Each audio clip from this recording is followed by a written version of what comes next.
Hi, welcome to our broadcast here from the Welcome Collection. There are hundreds of you online, employers and careers professionals, and we've got nearly 100 people here in the room with us at Welcome Collection.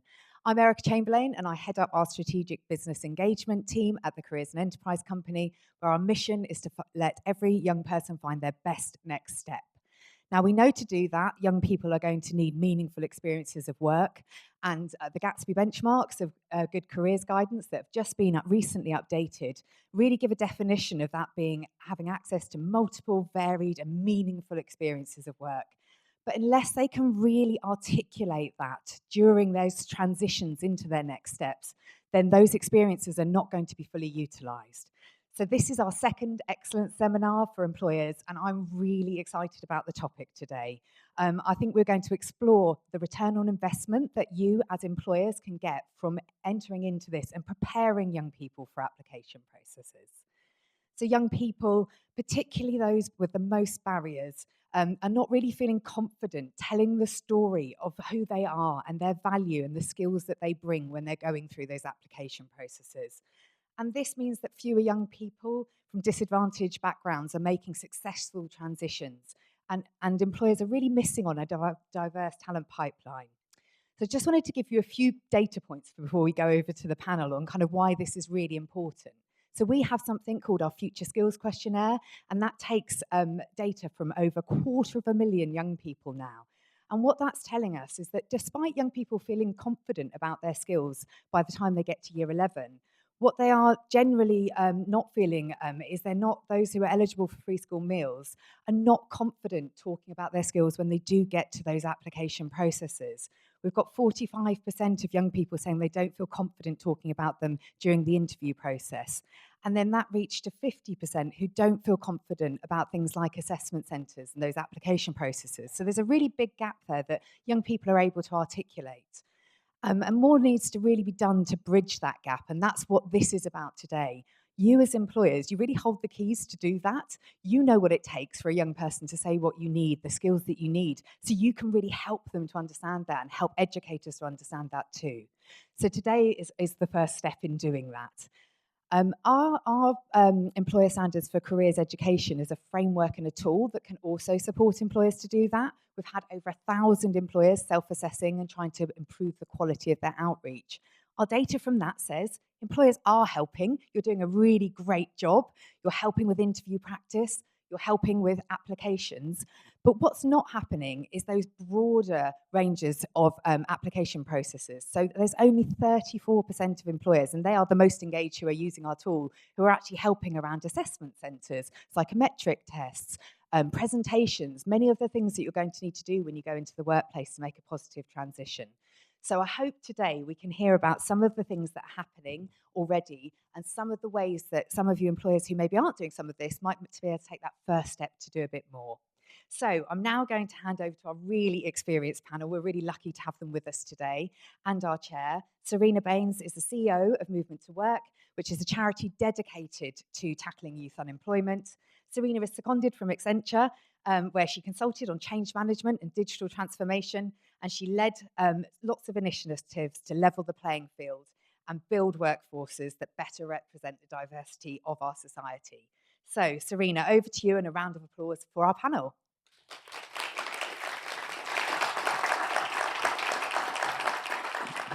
Thank you, Erica, for the warm introduction. And I just wanted to say a huge congratulations to the CEC for engaging over 1,000 employers to refine and improve the quality of their outreach through the CEC's Employer Standards Self-Assessment Tool. What a fantastic achievement. And I think just even out Movement to Work, we really do lean on the CEC for a lot of that kind of advice. And some of the standards we've kind of replicated in our own work experience guidance for employers to support young people that are not in education, employment, or training to get into work. So just wanted to say a big welcome to everyone that's joining us here in person or tuning in online today. I'm really delighted to be chairing today's seminar where we're exploring a really important topic, at one that's really close to my heart, which is all around outreach to intake. How can businesses maximize education, outreach ROI by preparing young people for application processes? There is no doubt that the world of recruitment is changing at pace, with AI adding volume and uncertainty to an already complex landscape. For teachers, career leaders, and young people, especially those facing barriers, it can feel really overwhelming. As Erica mentioned, the new statutory guidance for careers education that was published by the DfE yesterday, and also the updated Gatsby benchmarks, I think are a really meaningful step forward to ensure that careers guidance is future-proofed for young people. But what we do know is that there are so many pressures on both business and educators today to really support young people into work. So with limited capacity and resources, how can we ensure that employers really maximize their education outreach, their investment on careers education by ensuring those young people actually get through the doors and into careers? We've all walked in those shoes at some point in our life, and trying to navigate the recruitment process can be challenging. If I look back and reflect on my own experiences, and like Erica mentioned, I've had a really good career at Accenture and now have had the opportunity to move over to movement to work on secondment. I had little to no access to careers education, and that's not good. That, like, when I look back at my career and I'm like, I never met with employers. Like, that's quite scary, and we can't leave young people's future to chance. We can't say, well, their career paths, where they end up in life, we're going to just leave that to chance. It's not good enough. So it really is on all of us, whether that be employers, educators, the whole system coming together to better prepare young people. But while many employers are doing so much in this space to prepare young people and really going out into schools and colleges to support young people, they aren't always aligning their efforts internally to ensure that they're capitalizing on the interest they're generating in young people, to ensure that they're well prepared for the application process. So I'm really delighted that today, our fantastic panel, we have voices from finance, creative industries, digital, manufacturing, and education, who will all share their experiences and offer practical insights in how we really bridge that gap between outreach and intake. Rather than me introducing everyone, because I think you can definitely do a better job than I can, we're going to do things a little bit differently, and I'm shortly going to hand over to our panel to introduce themselves and talk a little bit about why this topic is important. We'll then hopefully get into a really meaningful discussion about the topic and what more we should be doing. We'll then hear from some wonderful young people about their experiences, and then we'll get into a Q&A. So please have your questions ready. That's for both everyone that's in the room today and those online. So without further ado, let's get into the topic. So Sharon, I'm going to come to you first. Could you please introduce yourself and tell us a little bit about why this topic is so important in terms of supporting young people to articulate their skills and strengths in all different parts of the application process? Thank you. Good morning, everybody. So my name is Sharon Blyfield. I am Head of Early Careers and Apprenticeships for Coca-Cola Euro-Pacific Partners. So we are the bottlers, so we're the ones who actually make those lovely products that you drink. I have been in the organisation for 32 years, so a long, long time. So it's a long time since I've been in education. But over the last decade, I have spent most of my time with those young people that we are trying to become the next generation within the organisation. And it is fair to say that from when I was a kid growing up, which was a while ago, to now, a lot of the circumstances haven't really changed. I was a kid of the free school meal generation, single parent family, didn't have the networks, but actually I did have good careers education and the opportunity to do work experience. And I think that set for me a real platform in terms of how I could move forward. But what nobody ever really told me about was, how do you actually apply for a job? You just assume that people will know how to do that. And so as an organisation, we have spent the last probably 5 to 10 years really focusing on how do we support young people with this what is a vital pre-employment skill. Because we all think about work experience and then building skills that way. But actually, if they don't know how to complete an application, or even as a starting point, where to go to make an application, then how do you actually attract them to your organisation? And so for us, during the recruitment process, in actual fact, before the recruitment process, we have tried to create the opportunities for tools to be available for, the young person to be able to access. And for me, the things I'm going to share with you are really about things that we could all do regardless of the size of your organisation. So we simply tell them what are the stages of the recruitment process. It may sound so basic, but quite often as organisations, we hide it. Don't ask me why, but we hide it. It's almost like you need to be part of a secret club to understand the stages of a recruitment process. So we've created a series of videos that really talk about what to expect right from the beginning of applying, as you go through the recruitment process, what happens in an assessment centre, and then we've done an infographic, which is just a process flow. It's a posh word for process flow, but just a process flow that takes them through each stage, so that they then start to build an understanding of, well, what actually is recruitment, what's going to happen within that. And I know that you're going to hear later on from one of my former apprentices who will talk about navigating that exact challenge. We need to explain what's the environment. So you're going for an assessment centre. What does that actually mean? What's the environment that you're going to be walking into? So I work, as I say, for a really large organisation.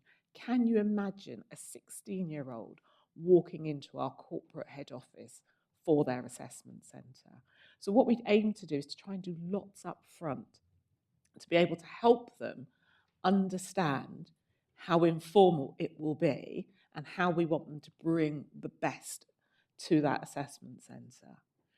And so we have tried to put together lots of little tools, bite size, because it's easier bite size rather than one big chunk, to be able to allow them to build that knowledge. But we've also talked to them a lot about skills, because if you were 16 or even 15, if you're going to be going off to do an apprenticeship at 16, and somebody says to you, well, what are the skills that you have? You probably go, well, I've never worked, so I won't have any skills. Yet the majority will probably have done some sort of class presentation. They may have been part of a sports club.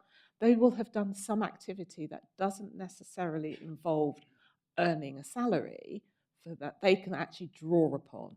And it's being able to give them examples of the types of activities they may have taken and linking that back to actually the skills that they would have developed along the way within that. So for me, we talk about pre-employment, but this is actually a critical part of that pre-employment journey for those individuals.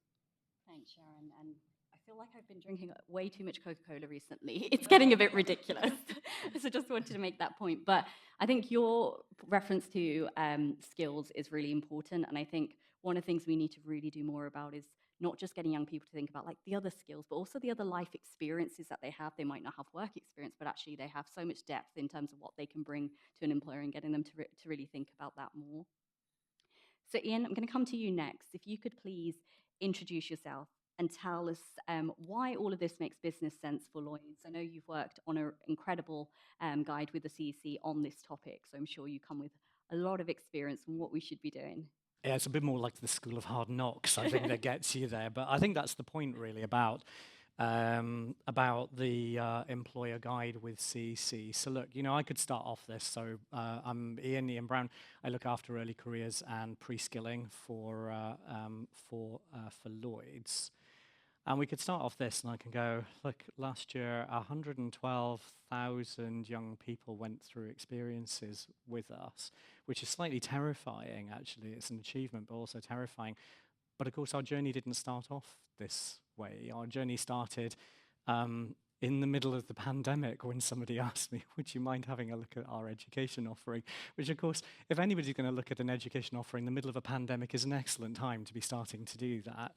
And the reality for me, and also for many of you as employers out there, is that at best, there's one of you.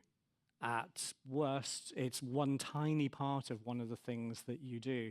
Now, I'm blessed. I had a period of time I was working with business in the community, and so I had that opportunity to be able to spend time with third sector stakeholders and educators and businesses and be able to knit all of those things together. So I already had a head start in what I was doing. But if I hadn't had that, it would have been incredibly difficult to be able to look at the world, the complex world of education, and then go, where do I start?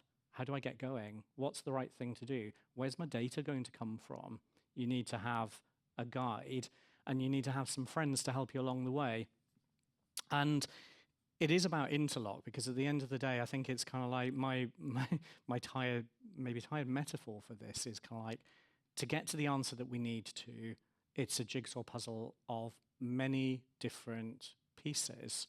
And I have some, and those of you who are here today and online, hi, from education who are joining us, you have some, CEC have some, government have some, and so on and so on. But also other employers have them as well. We're only going to get that picture when we start kind of going, I've got this piece, what does this look like and how do you interlock it? And the whole idea of that CEC employer guide was to try and help us accelerate the learning pathway for people coming into this space, for employers coming into this space, to be able to learn from all of the hard lessons, lessons that we've gone through, that I've gone through, the things I thought, this will go fantastically, and it kind of didn't. Or something really surprised me and we thought, well, this isn't going to work at all, and it's got some resonance around it. The other big advantage for me, I think, with the employer guide and then working with CEC is about keeping us honest to what's going on out there, and particularly with young people. It's incredibly difficult. I'm hoping that some of my panelists agree. If you're representing an employer, it's actually incredibly difficult to have the data that you would want to have on where young people are, where their sentiment is, what they're thinking, what they're worried about. All manner of stuff to do with GDPR makes that super difficult. So having the advantage of some research that CEC is continuously doing and others helps to inform us and make what we do really pinpoint accurate. And that matters because I'm blessed. I work for an organization that gives me 2 other people. So we're a grand team of 3 who get to do this. 3's not a lot for 112,000 individuals, but it's an awful lot more than many other organizations have. So I'm in the privileged position, and yet it's a real challenge all the same. So you need friends, and that's what the CEC Employer Guide is all about, is about saying, look, pinpoint accuracy on your data, learn from the school of hard knocks that others have gone through, so that the limited time that you have and the limited resources that you have are actually really out there and making the biggest difference that it possibly can. And because sometimes for the bigger challenges, like you're going to see from the panelists today, we need to work together because the problem is too big for one person to solve on their own.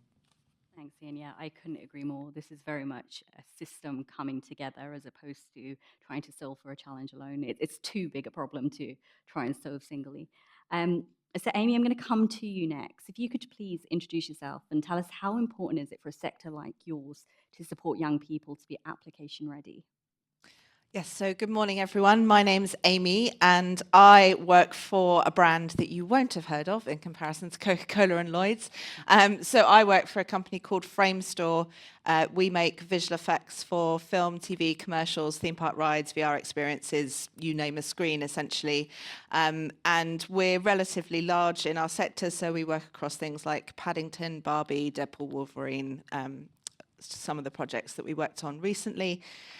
So we're very much squarely in the creative industries, although obviously with a strong STEM focus, because everything we make with a computer. But we are creative industries. And actually, I think what I want to say follows, thank you, Ian, you led in so nicely to what I wanted to say.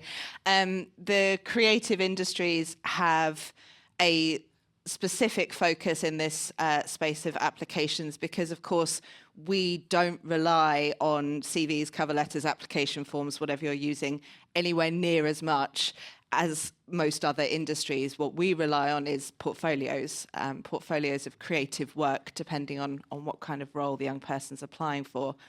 And so because outreach resources are limited, my role at Framestore is I'm the Global Director of Recruitment and Outreach, and I also have D&I in there as well, and there is just me.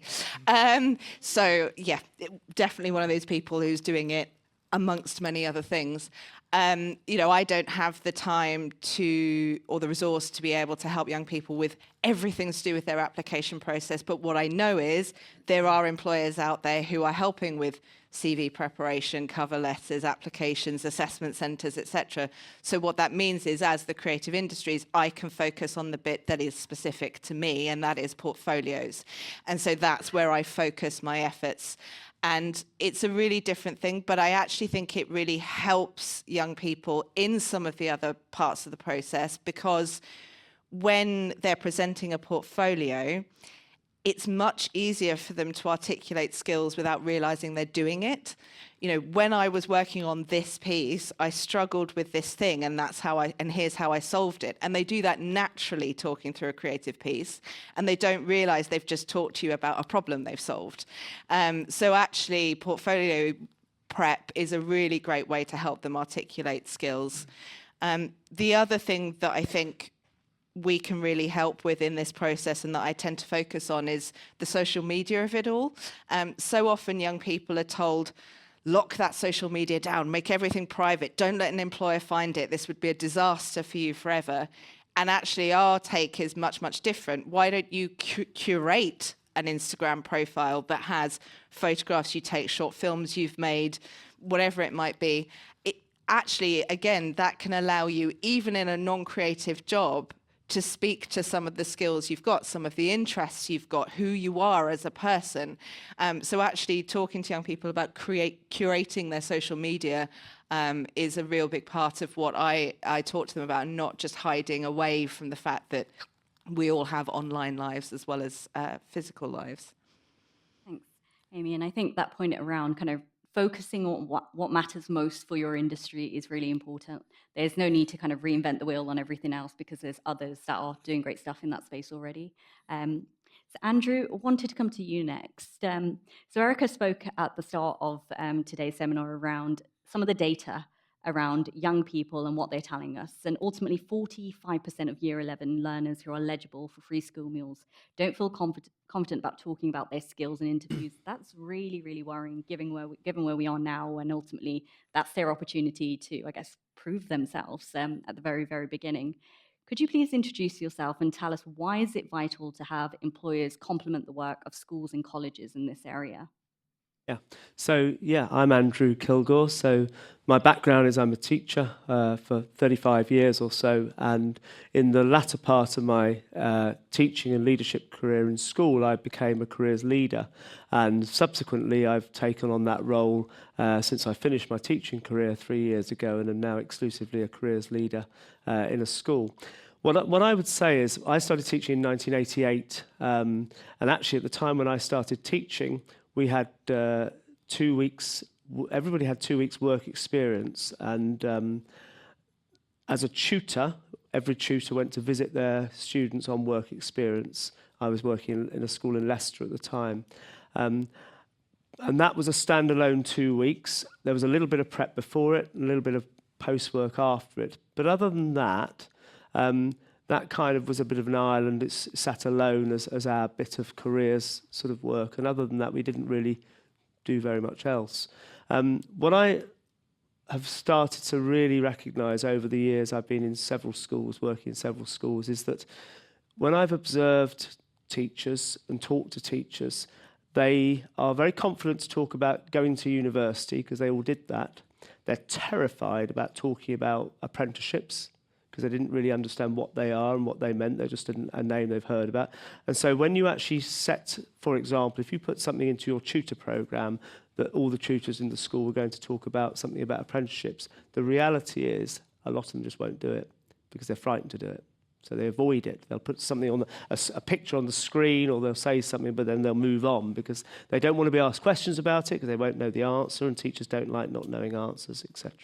And that's what I was kind of understanding. So to come to the question about why is it so important for schools and businesses, the world of work, to engage in partnerships, a lot of it's about bringing authenticity. A lot of it's about bringing confidence into the school, so that the staff, and in modern schools now, modern state schools, it's a lot more than teaching staff. I mean, we have 200 staff, of which nearly 100 of them are non-teachers, but they are working within the school with our young people and their parents and supporting them and our community.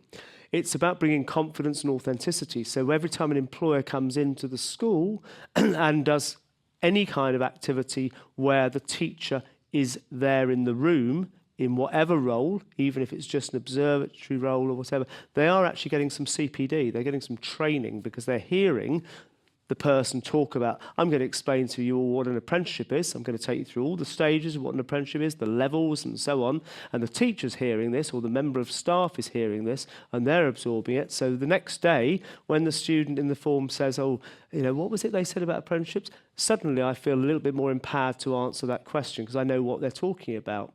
So one of my biggest things is what we used to call the hidden curriculum in schools when we're learning about teaching. It's often the messages that are going on that you're not necessarily explicitly talking about, but it's just actually absorbing and seeing people from the world of work. It's marrying the two things together. It's the world of education and the world of work. So they're not scary things, because when I started teaching, most of my friends and most of my colleagues in schools had only ever known education. They went to school, they went to university, and they became a teacher.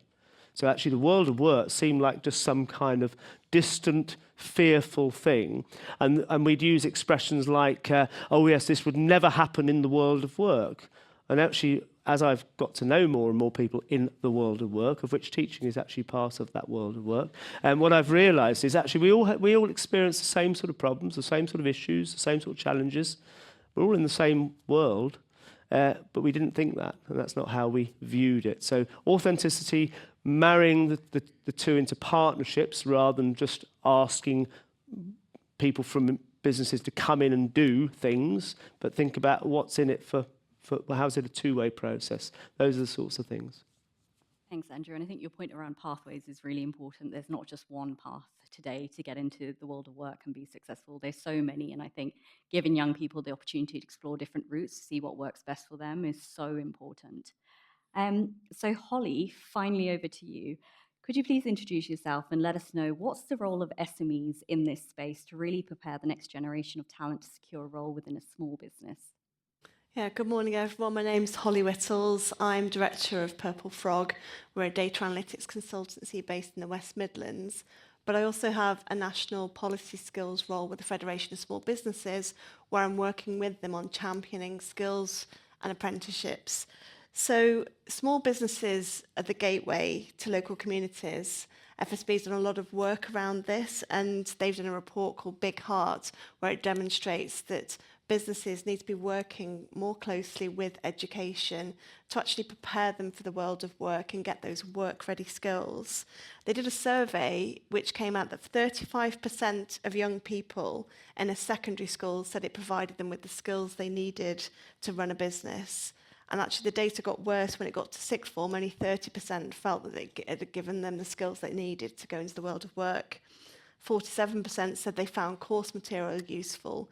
So we need to work closer together to improve those scores, because actually the reality is 99% of the economy is made up of small businesses.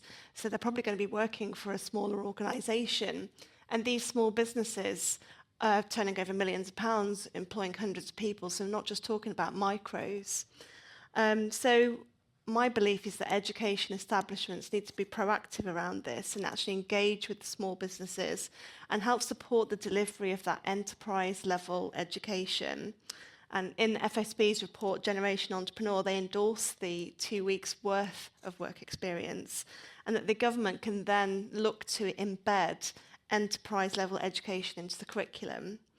So it's a clear requirement, as we've already identified, about those pathways. We need to make them really easy, really accessible for the students, but also for the employers. And I think a lot of small businesses, the business owners, they want to help, but they don't know how to get involved. And this is where the Careers and Enterprise company comes in. So there are certain things that I've done as a small business owner. One of the simplest things that I did was get involved with our local careers hub. That provided me with a connection to what was going on locally. I became an enterprise advisor, so I was paired with a local school. So I was going in and helping them come up with their careers program, helping connect them with businesses, helping them, just giving them advice and being the voice of business. I also joined the IFH route panel for digital. I was at an event once when someone was talking about apprenticeships and made this off-the-cuff remark, well, you wrote the standards. And actually I said, well, actually I didn't. I'm a small business and the role you're talking about does not exist in a small business. I was like, how can I get on this? So I forced my way onto a route panel to give that small business voice and to feed back on the apprenticeship standards that we're making. I also joined employer advisory groups. I think it's really important that colleges, universities, and even schools build that employer network around them, leverage platforms like LinkedIn if they're running events to find business owners like myself that might want to get involved. I also became a governor. That's given me a great insight into how schools operate and how we can support them as businesses. I chair the steering group for our local careers hub, and again, that's challenging local authorities, national organisations on what they're doing in terms of careers output and giving that small business voice. And simply, another way of getting involved is to undertake the employer standards, which you can find on the Careers Enterprise website. And that will help establish how ready you are for your journey. It will give you resources. It will help you benchmark your progress. So for me, it's about we've got to work closer together to get those pathways into careers. Thanks, Holly. And I think we can't underestimate the power of small businesses and SMEs generally and how they fuel the economy. So ensuring that young people have pathways and can be successful within SMEs is ever more important. But thank you all for those kind of initial reflections and introductions. It's been great to hear the different perspectives and experiences you're all bringing to today's conversation. Now, to build on the points that you shared and really explore what effective joined-up outreach looks like, we're going to explore this a little bit deeper. And Ian, I'm going to come to you first as we get into this topic. So many young people today face multiple barriers, whether that's special educational needs, disabilities, socioeconomic inequality, and so much more. What can be done to particularly prepare these young people, those young people that are facing barriers, to really be successful in application processes? Yeah, if only we just had that magic answer, isn't it, to just make it happen. So, Sharon made the most excellent point in there before I would have done anyway, so you got there first. I never really quite understand why employers, if it was MI5, I could understand why they might make the application process a complete and international mystery. But in other senses, I'm not really quite sure I follow why we would want to make recruitment as hard as it is, because it's not necessarily developing skills that we're actually then going to use in employment. It's a kind of slightly artificial process. But you're right. Even though we're working in the mainstream, then children on those kind of margins, whether that's because of SEND or whether it's because of disability or socioeconomic inequality, face additional challenges and burdens, and some of those things are quite complex to unpick. So what we've been trying to do here, and to give you a reassurance for employers who think, and again, they've got it all sorted, this is really in the last year that working with Erica and the guys, and kind of really focusing in on this space, is looking beyond the things of how can we explain things in a process, in a structure, but actually digging into where are some of the kind of practical barriers. And so we've been creating both assessment center and application masterclass days, and then trialing that with different types of groups to understand how does that actually respond. And it's because some of these things you can do online. We can show people psychometric testing, we can give them practice zones and various other things. But to give an example of a school that I was with last Friday we were doing some work around the assessment center. Now, in that day, we spend the morning trying to build up a sense of identity and a firm sense of identity in those students. And the reason why is because if they don't feel like they know themselves, if they don't feel like they like themselves, if we can't get them to the point where they like themselves to the point where they'll tell another living soul about themselves, it doesn't matter what I tell them about the structure of an assessment center, you know what the inevitable outcome will be. And somebody has to do that. I'm not particularly fussed about who does it, but somebody has to do that. So that's what we do in the morning. Then in the afternoon or just before lunchtime, we start looking at the big 3 elements of assessment centres. So how do interviews look and feel? How does critical thinking and those sorts of exercises employers use in my sector? How do group exercises work? And we call it a kind of Wizard of Oz experience, because what we're trying to do there is show people what's behind the curtain. Because, as Sharon said, nobody ever tells you the why. At best, they tell you the what. And all of you as educators know that that's a really difficult way of learning something if you're told the what without the why. So we spend all of that morning trying to explain all of those things to them to give them a go, and then also creating that environment where let's learn from this and see it as a learning opportunity without judgment. But it needs all of those different things in there, because many of our students from the more disadvantaged backgrounds are coming into this with limiting beliefs. We know in the adult world what limiting beliefs are. They don't necessarily know those are there, but they have them. And it takes time and energy to unpick some of those things. But there is, in my view, almost no alternative, because just describing a process to them is not going to be enough. And that's why we're doing what we do. Is it perfect? Is it everything that I want? Is it the final outcome? It's like the end of a rainbow, right? It'll never be the end. But right now, we can see from the response from students and from the students that we are seeing coming through our hiring process, and from the students who are in this year's cohort of apprentices for Lloyds that we might never have met, and they're awesome people, they really are. If only I was like that when I was 18, they are awesome. But had we not done this, we would never have met them. And that's what you need to think of as an employer here, is how much talent is disappearing past you, and how much money are you spending on recruiting, trying to find those great people, and you miss them just because that engagement isn't there. I love that, Ian, and especially that point about why. I think in a slightly different context, I was completing an application the other week, and they were asking me lots of questions, and I was just there like, why are you asking this? And then there was some feedback at the end, and I was like, well, all of these questions that you've asked me and that I've now answered, why are you asking it? Because there's no context. So ensuring young people know the why so that they can be successful is really, really important. Andrew, coming to you now with your kind of careers leader perspective, from your experience, when we look at young people and kind of breaking down barriers to support young people into work, what targeted support have you seen from employers in this space, and kind of what's working? Okay, so I think the way to look at this is that from a school perspective, is that when everything comes through one person, i.e. somebody like the careers leader, it becomes very challenging, because actually there's a dependency culture that everything has to go through that one person.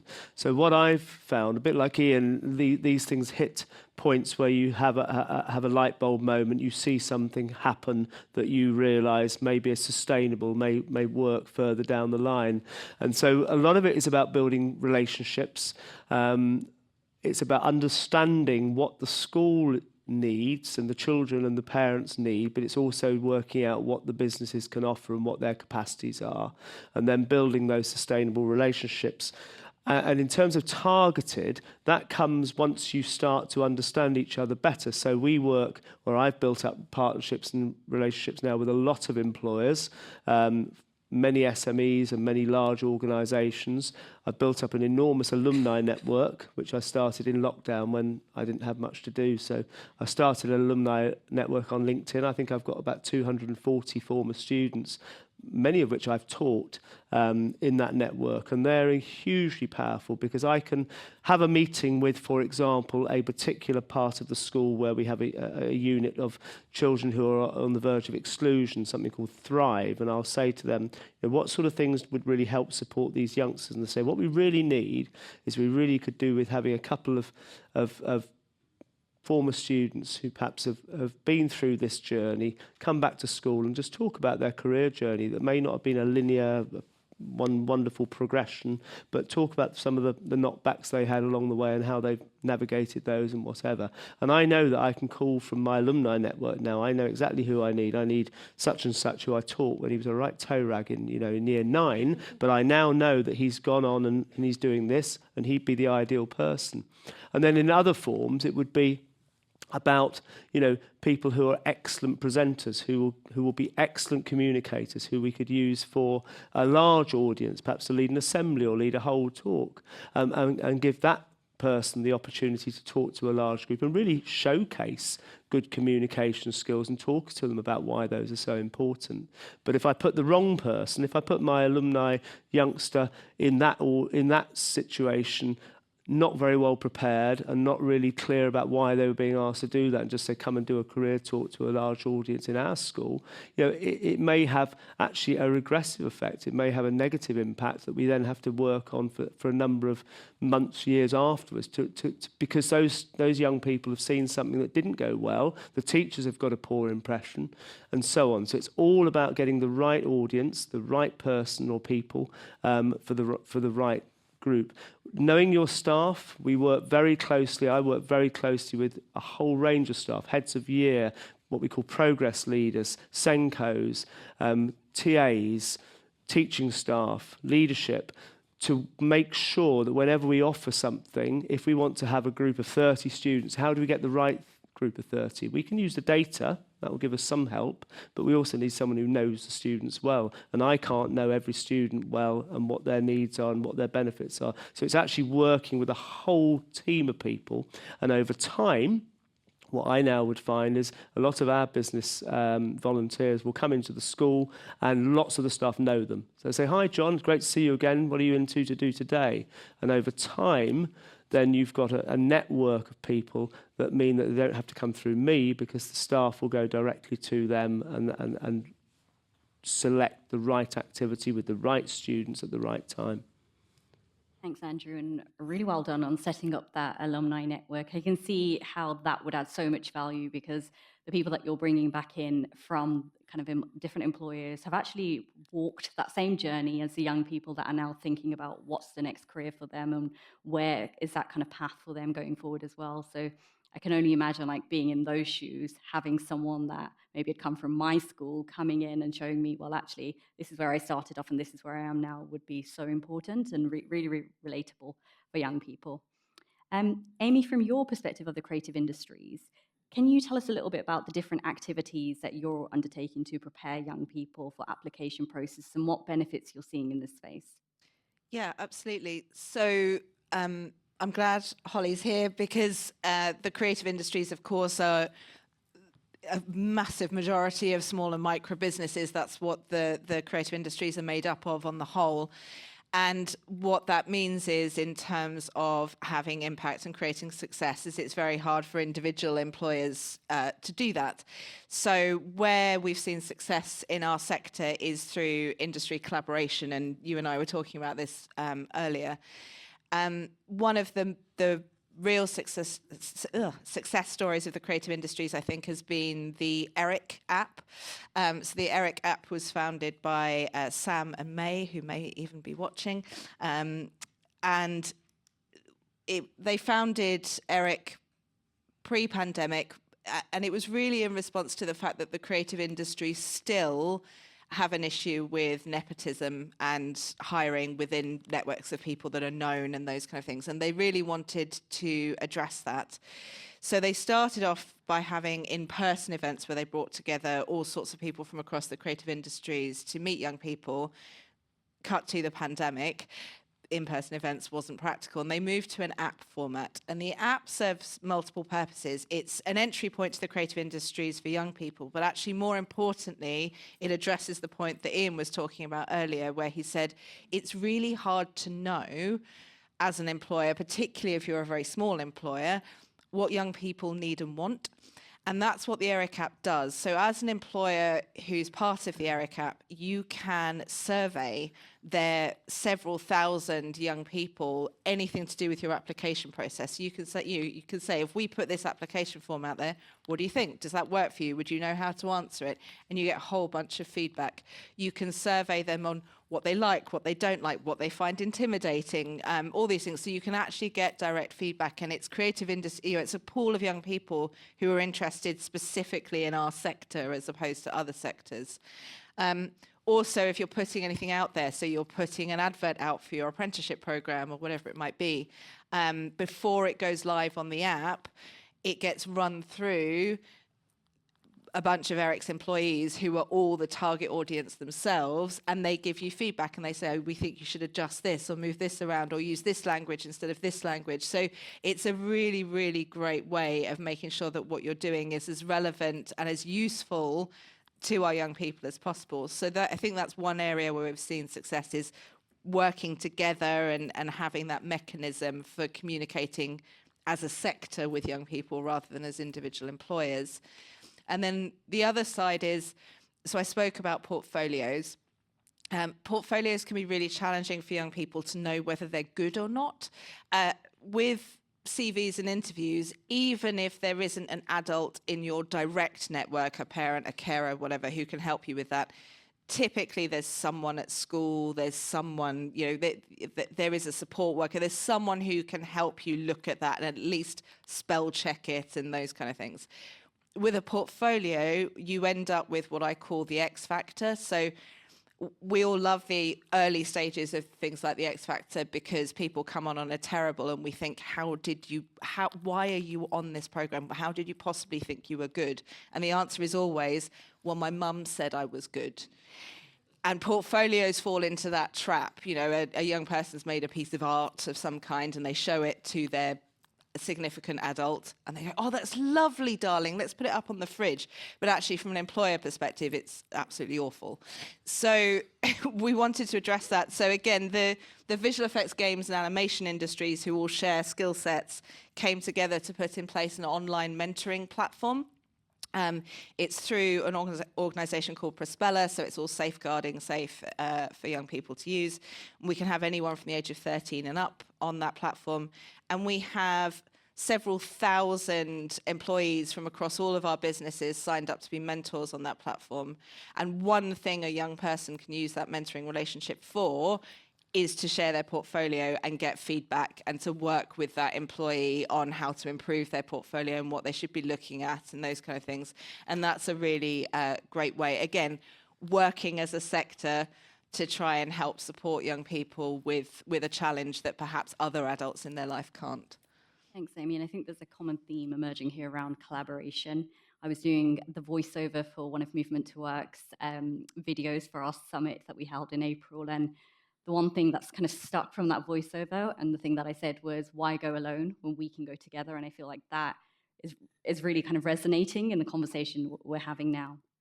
But wanted to kind of pivot a little bit to a topic that's something that I talk about quite often, AI. So I don't think we could have this conversation that we're having about recruitment and kind of the future of recruitment if we don't think about the role of AI. And it's becoming increasingly prominent in all parts of the application process today. It's being used by employers, it's being used by young people, educators, everyone's kind of dabbling in some form of AI. So Holly, wanted to come to you first on this topic. With more candidates and employers now turning to AI, all throughout the hiring process, how can we ensure that it doesn't further widen the disadvantage gap and really does support young people to get in? Yeah, it's an excellent question because AI is here. And interestingly, I was at a school event last week where I was talking to an employer that was just starting a recruitment process. And he said, I've banned digital. There are no application forms. There are no emails. I've just put, call me. So that's all they've got to do is just call him. And I thought, oh my God, that's genius. But yeah, if you're going to use AI, we need to make sure that we're using it ethically. Our company does machine learning, so we understand it's all about the data sets. And what you don't want to do is have an AI learning from flawed data or biased data. So it's about auditing the tools that you're using and making sure you've still got that human oversight to make sure you're not unfairly excluding people and making sure that the context is correct. And it's then making sure there's transparency from vendors that you're using to understand how an AI might have reached a conclusion to recommend candidates for interview to ensure that aligns with your ethics. It's also about being equitable with the design of it as well, making it really easy to use if you're going to use an AI as part of the recruitment process. But I think from a small business point of view, you need to be really clear on that application process. You may not be able to run an assessment centre. So what does recruitment look like for you? One thing we do in our business is we get them to just do a 5-minute presentation back to us about what they found out about us online. And that gives us a really good insight into the research that they've done. But likewise, students shouldn't just rely on AI to write their personal statements and their CVs. It's very obvious if you use an AI to write something. But they can use it savvily as well. They can use it to generate ideas, which they can then flesh out and tailor to make them. So if they're stuck with where to start from, that's where they can use ChatGPT to give them some ideas of what they could possibly write about, but not just rely on it. But employers also need to consider digital poverty. There may be students, if your application process is completely digital, what if they have no longer access used to a tablet or a device or a laptop? How are they going to be able to apply? So one thing I encourage businesses to do is to think about maybe recycling IT equipment, giving it to local charities, which can then get back into the population to ensure that all students have the right tools they can actually apply for a job. So that's the Yeah, I couldn't agree more. I think AI really needs to be that bridge, not that barrier. And I think there really is a responsibility for employers to ensure that they're responsible in this space as well, whether it's the transparency they need to offer or ultimately the design and kind of the design for AI is only as good as the data that sits behind it as well. So there's a lot that needs to be done to ensure that it's being used in a really equitable and responsible way. Ian, what's your thoughts on this coming from, I guess, the financial services industry? Well, look, all employers who went to Institute Student Employers event last year, I think many of the seminars were on AI in the application process. So it's very, it's a complex and very lively thing. I'm just thinking very briefly, watching our time of how to build on, because I think Holly covered quite a lot of really good points there.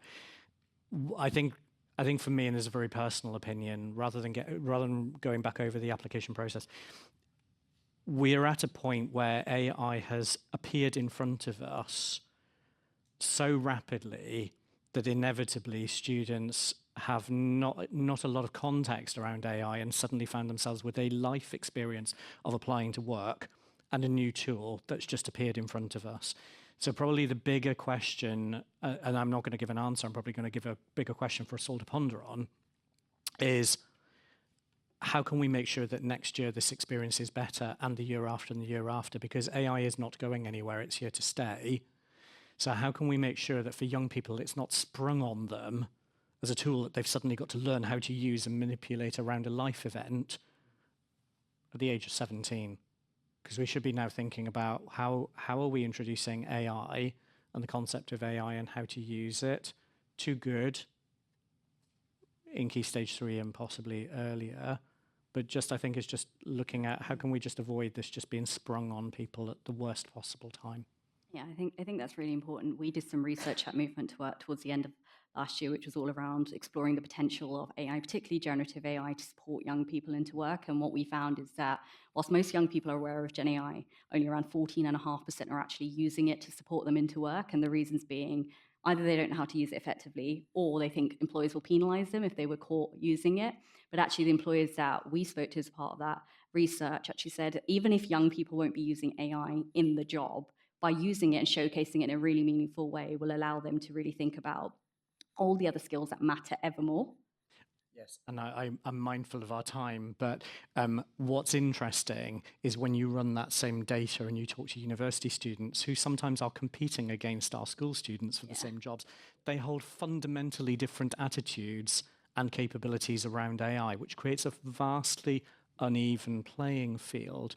And the reason why, perhaps, is because within that kind of context in which they've been educating, they've been encouraged more to explore how to use AI. So I think there's a thing there of us just making sure we don't inadvertently manage to create an uneven playing field between those who are maybe applying for apprenticeships after university, just because their educational experience has embraced AI perhaps more than I those couldn't who are agree at more, school. because the work that we do is very much supporting young people. And next week we're running, in collaboration with Microsoft and Accenture, a webinar that really is allowing young people that are neat to start thinking about how they use AI in the application process, but in a really meaningful way.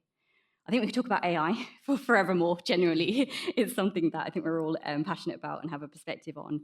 But Andrew, just want to quickly come to you before we start wrapping up. What's the kind of top example of what you've seen employers doing really well to support young people with applications?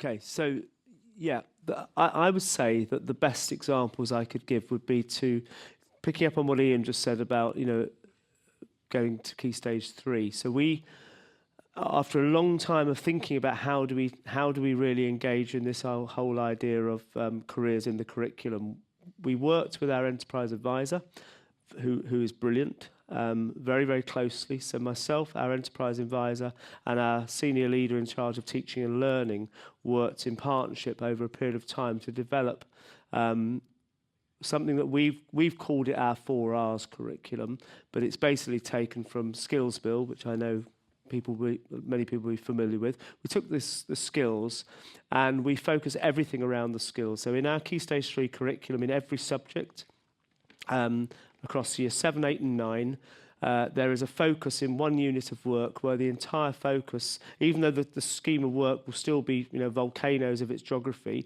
but the assessment will all be around the skills.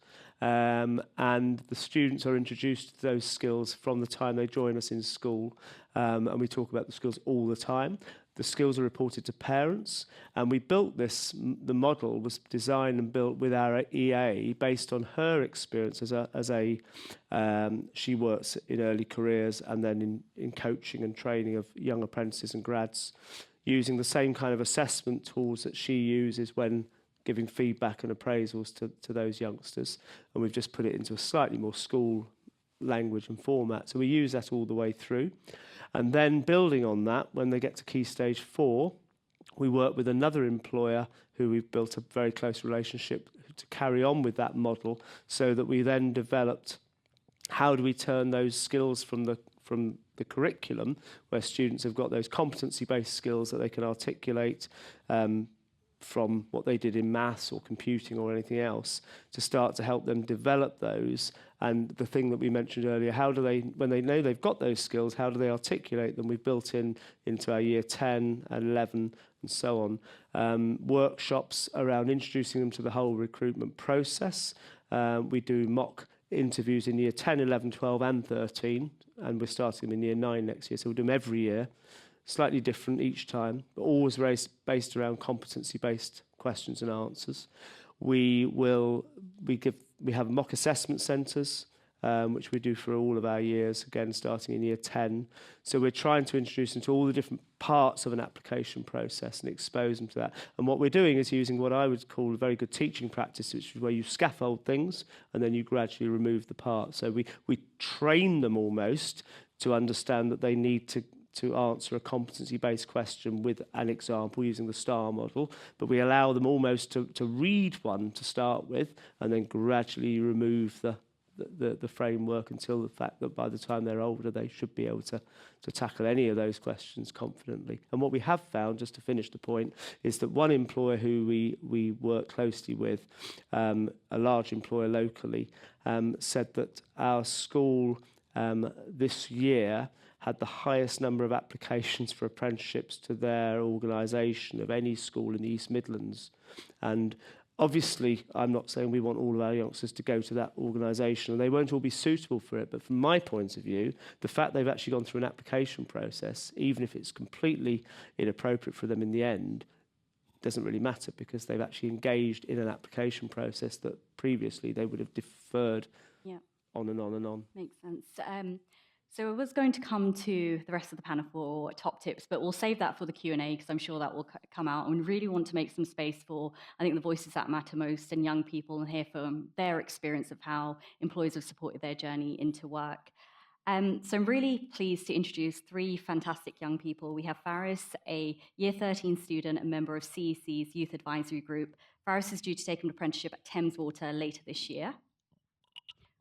We then have Mainie, an alumni of Derby Moor Spencer Academy and a final year university student with experience of work placements at JP Morgan, PwC, Goldman Sachs, and Mainie will soon be joining PwC as a graduate. And finally, Amelia, who works as a mechanical senior technical operative at Coca-Cola, having been through their apprenticeship program.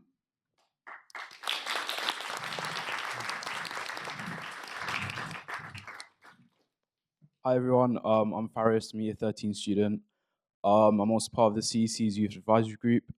Over the past 2 years, I've been working closely with employers to kind of get them into curriculum, meet students, and give students the opportunity to get that insight into different companies and different industries. I started my own apprenticeship search around a year ago, securing 2 offers. But yeah, things that I found during my application processes were that all different companies had different like different routes kind of, making it really hard to prepare for each apprenticeship whilst balancing an education, extracurriculars, part-time jobs, and anything else that came up on the side. What helped me during my application was the background research I did into the companies, speaking to current apprentices and how they prepared. But as employers, it's really important to make that process easy and fair for all candidates. Not all candidates will know about cognitive assessments, assessment centers, interviews. Some of them might have never done an interview before as well. So yeah, it's really important that you can make that make that route fair for everyone, so that you don't miss out on talent from those students that don't know what they're doing. Going into schools and meeting students shows that you care about your company and your early careers opportunities, and this automatically brings them towards your program, which I saw a lot in my case. For the companies that I applied for, it was really important that they came in and I knew about their company. So essentially, showing that you care and who your company are really important. Enhancing young people's understanding of what you expect for them in assessments ensures you don't miss out on amazing talent.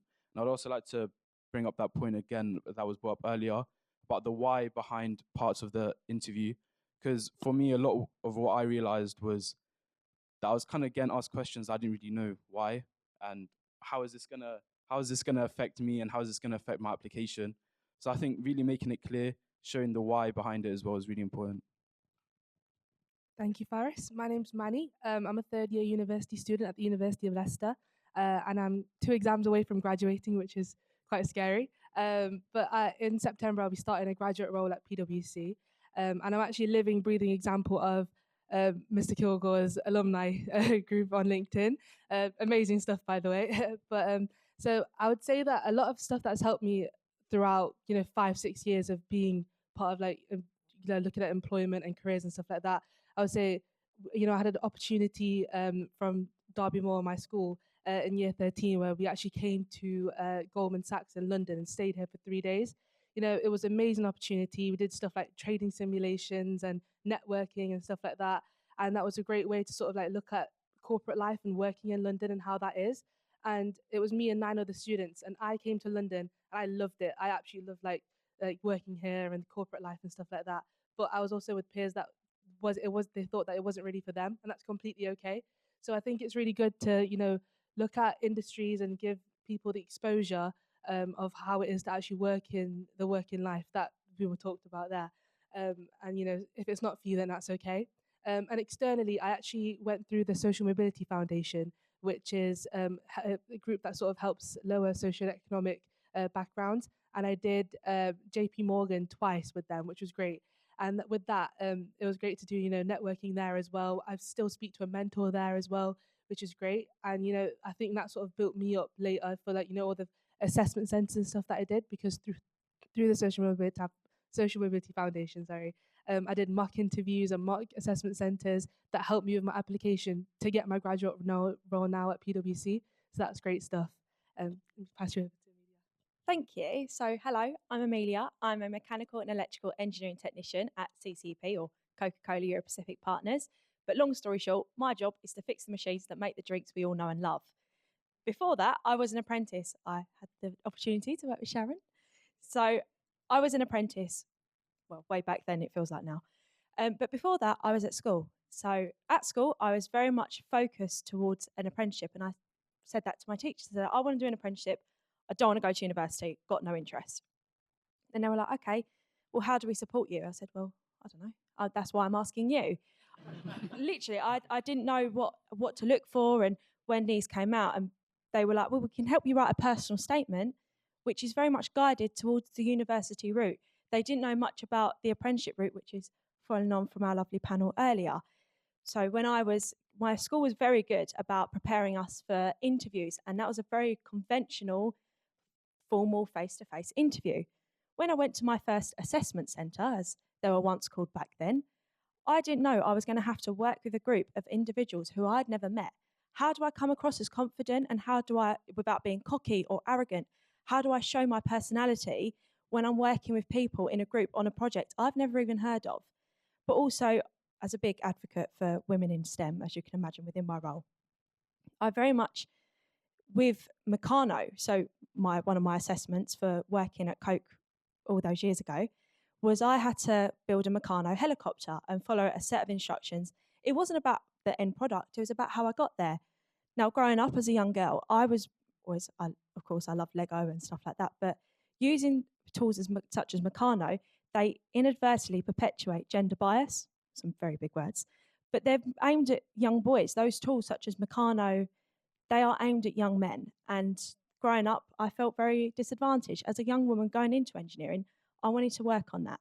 So going forward, maybe explore other options such as interviews. How do you engage personality rather than going over skills? Thank you.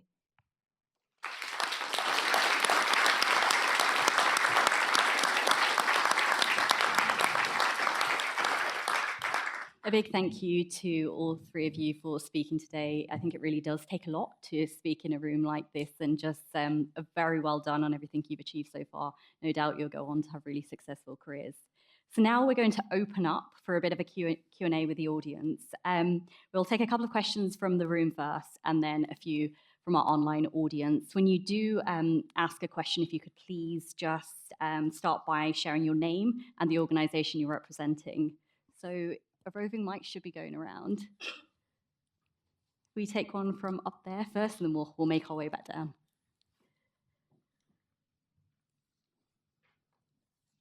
Hi, this is a question for Amy. Amy, my name is PK. I'm the director of Bedford Giving, a place-based giving movement based in Bedfordshire, and I'm also the chair of the Bedfordshire Cornerstone Group. So at Bedford Giving, in our career mentoring and our work experience programs, and also at Bedfordshire Cornerstone, we struggle to get the creative industry to engage with us. So industries like public sector, industry, manufacturing, building, all those kind of companies, it's great. So my question is twofold. Firstly, what language should we be using to excite and engage the creative sector? What's missing from our pitch that worked in other areas? And secondly, when the majority of creative businesses around us are small SMEs, like 1 or 2 people, graphic design companies, how can we encourage national creative companies to creative deserts like Bedfordshire? Wow, okay. I'll solve the country's problems with the creative industries. No, I don't necessarily have all the answers. I think to the first one, though, in my experience, and I can only speak to my, the creative industries are vast and there are lots of parts of it I don't intersect with, but those that I do and that I can speak to, I think, in my experience, they don't speak any of the language we've been using here today, actually. And I think for me, the pitch to creative industries that I've always pitched when I've been trying to get our apprenticeships off the ground or whatever is reminding them what it was like when they were a young person, actually. And that's always my pitch to them is, do you remember how hard it was to get into this industry? Do you remember how hard it was that you didn't know anybody and that you didn't know where all the businesses were, and you didn't know how to apply, and it's appealing to their sense of I guess, civic duty almost. I think appealing to them on the basis of it's the right thing to do as an employer, or education needs you, or whatever it might be, it doesn't work, I don't think, with the creative industries. It's got to be that personal connection. And actually, we've all kind of spoken to it. You know, Serena spoke about my experience was, and we've all said that, and I think it's appealing to that. That's definitely where I've had the most success getting other employers on board. But I think the other thing to do is try and find whoever the biggest creative employer is in your region, start with them and try and get them to engage their supply chain as well. Because again, that's what I've done. We are one of the biggest visual effects companies in the UK, but there are many, many, many micro ones. I've led the way, and then I've helped the smaller employers to get involved by giving them smaller bits that they can get involved in and sort of helping facilitate that for them. So I think start with the biggest one you can find and then get their help to work out to the smaller and micro ones as well. In terms of attracting the creative industries to your region altogether, I'm not sure I have an answer to that. Our sector, for example, visual effects, the whole sector is just in London, pretty much. There's a small number of visual effects companies outside in places, but again, still places like Bristol and Manchester, and I don't really know, when you've got a talent pool that is so located in one place, I'm not sure what you do to move it out, aside from offering people money. You know, that money is always... You have money, marvellous, then maybe try that. I don't have an answer to you on that, I'm afraid, sorry. Thank you, Amy. If we take one from the front, I think that we'll probably aim to have a few from here and then the online audience, and maybe come back to the room. If we take one from the front. Thank you. This is for Andrew. I think you're being very kind in your observation that teachers don't talk about apprenticeships because they don't know about them. My experience, if they've got a sixth form to whether they haven't, it's a very different experience. When I go into schools, if they have a sixth form, I'm told by the teacher, please don't tell them too much, please don't lose them, because otherwise we'll get in trouble. Do you still think that's an issue in terms of the funding, the schools want to keep them, and so they're not giving that impartial careers advice and guidance? Yeah, I mean, I'm not sure I'm equipped to answer that on behalf of lots of other schools. Obviously, I do engage with lots of other career leaders, and I do hear that still. I've been, in my former work, I was a head of sixth form of 2 different schools. And I do recognise that there are pressures, financial pressures within a school to keep their own students in their sixth form, etc., etc. I do think, however, that actually the students, certainly in the last 2 to 3 years, the students are pushing the agenda. And so what is happening now, when I talk to our sixth form leadership team and talk to students, I think what has happened, whether it's been by design or not, the reality is that students are now wanting to know more about other routes other than university. They want to know about apprenticeships, and they are desperate to get their hands on them. And so actually what I would say the reality is, and it's being borne up by the statistics now, is that there is a shift. It's a slow shift, but the university is becoming a default for quite a lot of sixth form students who can't get an apprenticeship. So lots try, but of course there aren't enough of them yet. But I think certainly my experience of the people I'm speaking to is it is changing, and attitudes of sixth form leadership staff are more open than they were even in the last 2 or 3 years, because I think their experience of when students are, I think it was the point you raised about when you asked you know, the teachers, well, you know, I want to do an apprenticeship, and they say, well, what can we do to help you? And you say, well, yeah, I want you to tell me. I think actually that is starting to shift, and I think the more we have people into our school engaging with students and engaging with staff, the more receptive they are to them. But I do know that the point you make is a very good point, and it certainly still will happen in some pockets, I'm sure, and that is a problem. because ultimately the thing that always was at the front of my mind, and I was very lucky, the first school I taught in was quite a forward-thinking school, but I was taught from the very first day I ever went into a school was that actually it's all about what's in the interest of that young person, and what are you doing to prepare them for when they leave this institution.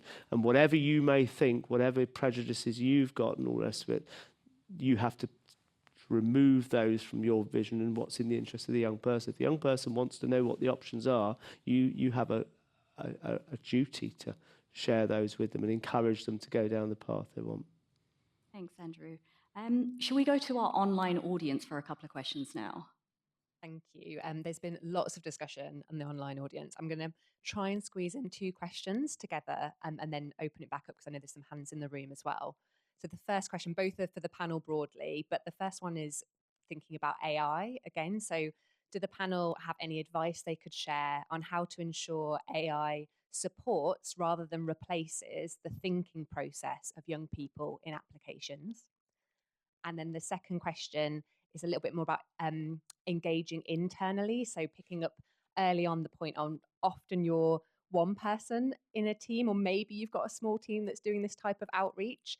An employer online has asked, does the panel have any suggestions on how to engage colleagues within your business or your sector to help deliver preparation for application processes?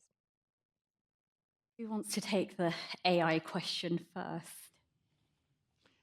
The only thing I'd add in AI, and as I said, we're all learning, right? And so if I put my answer into ChatGPT later on the train going back, it'll tell me I'm probably out of date in there. I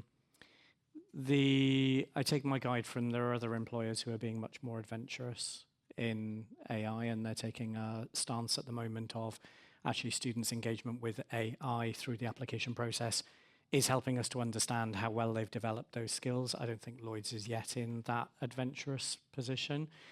But what I am learning from those employers is that there is an increasing trend that using AI in the application process is fine, but at some point in time, everything that you've learnt today is that you are still going to have to be the human being.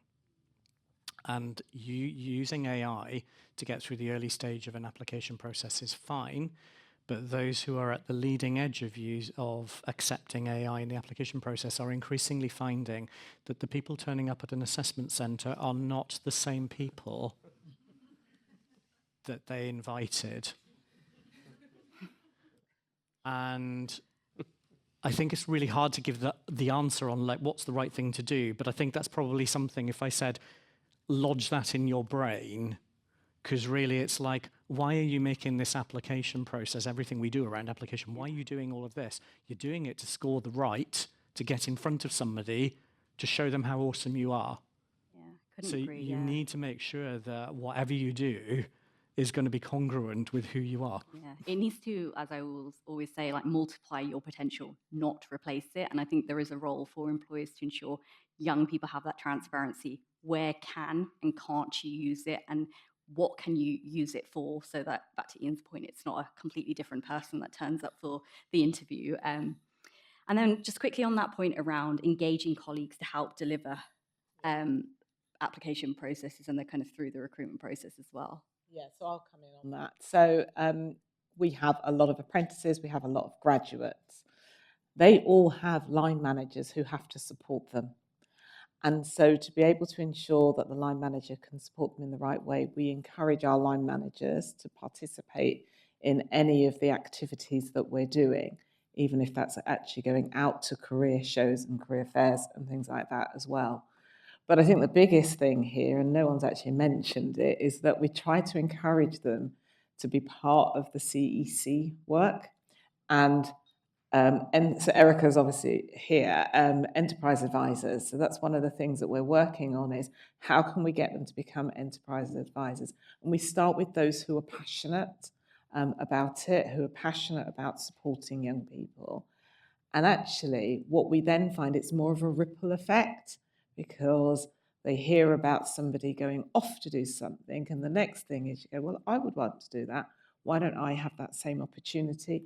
So I'd always start with your allies, your advocates, who can then lead from the front rather than you just trying to scattergun approach with everyone in the organisation, because there are people who, quite frankly, don't want to be advocates or allies. They just want to come to work and they want to do the job and they want to go home.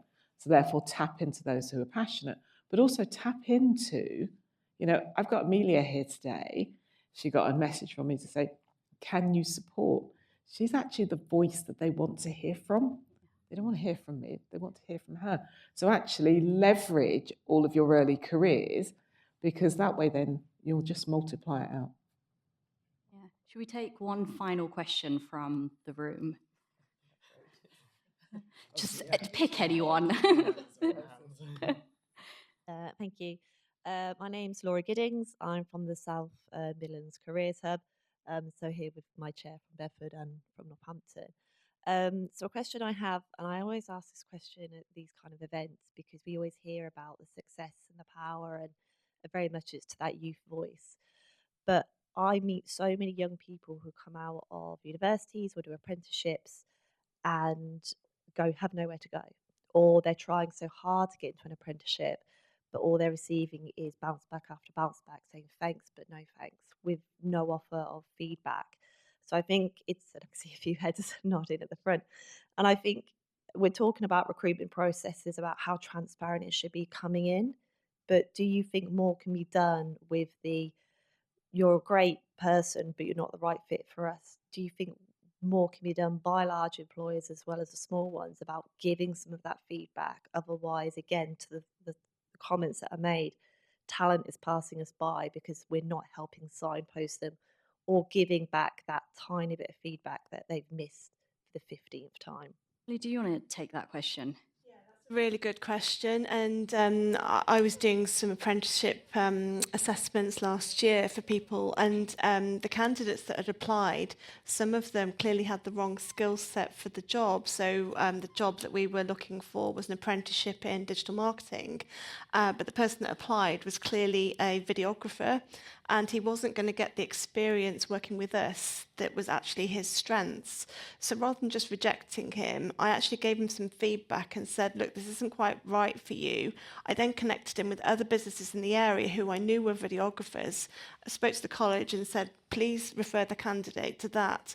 And I think as an employer, that was my duty to help that person find a job. And I would encourage other businesses to do the same rather than just saying no, give them some other ideas that they could then run with. I really love that point. It's back to that whole collaboration, and you don't need to just leave young people at where they've kind of met, which is the first opportunities. That there's so much more we can do.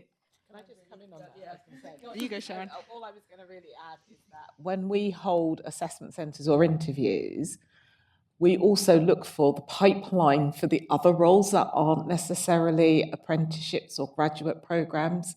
And I try and identify, is there an opportunity that we can move them towards that particular role if they haven't been successful in the role that they've applied for, because we don't want to lose the talent.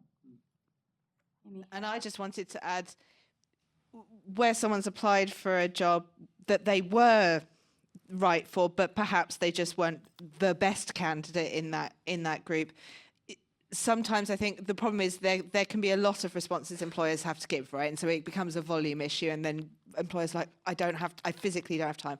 So what we've done to try and counter that but still help those people is we've developed a suite of really short training videos and materials, and some of it we've crowdsourced from other places and some of it we've made ourselves, so that then we can still send what is a generic reply in the sense it's not personalized to every candidate, but it's like, look, but it is personalized in the sense it's a pool of people who we've said, you just missed out this time, but you could make it next time. Here's a whole bunch of stuff that might help you make it next time.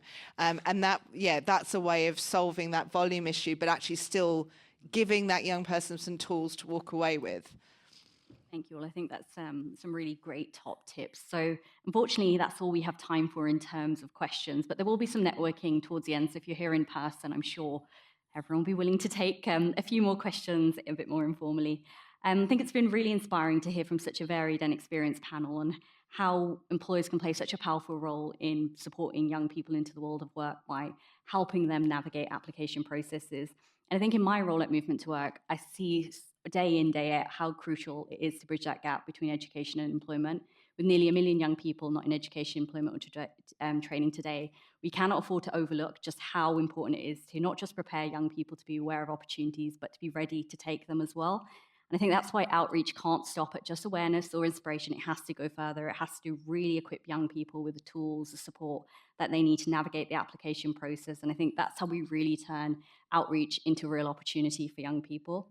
Today, we're joined by hundreds of employers, educators in the room and online. And just imagine the impact we could have if each of us just took that one meaningful step to bridge the gap between education and employment and support young people into work by really looking at how we improve our outreach into intake.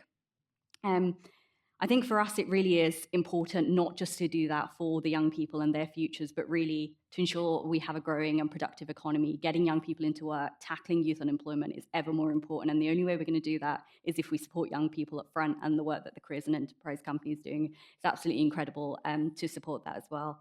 So big thank you to our panel today for your insights and perspectives, and a huge thank you to our young people for sharing again their experiences. As I said, a huge thank you to the CEC for everything they're doing. Now, just to wrap up, I'm going to hand over to Marnie Bourne, Senior Manager of Strategic Business Engagement at the Careers and Enterprise Company. Over to you, Marnie. Great. Thanks, everyone.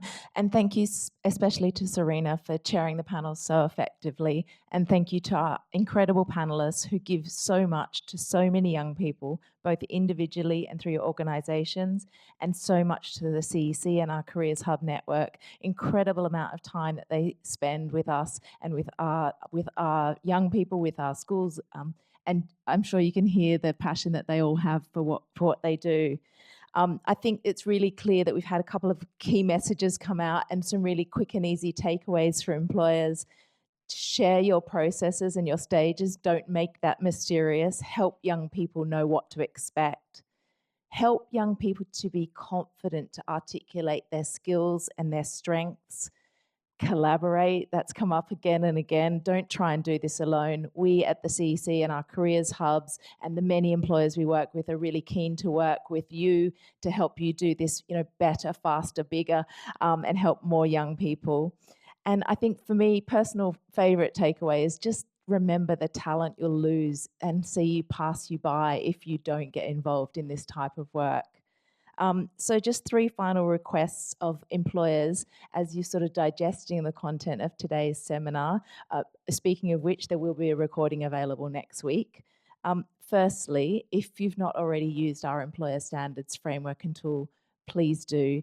It's fantastic, free, easy, quick, has loads of resources available to support you, including a guide specifically on the topic we've been talking about today. Secondly, please consider how you can support young people in preparing for application processes in many ways, whether that's adding something to the existing work you do that's just a quick additional element to the work you're doing, or starting something new. And again, there's lots of examples in the guide we've mentioned for how you might do that.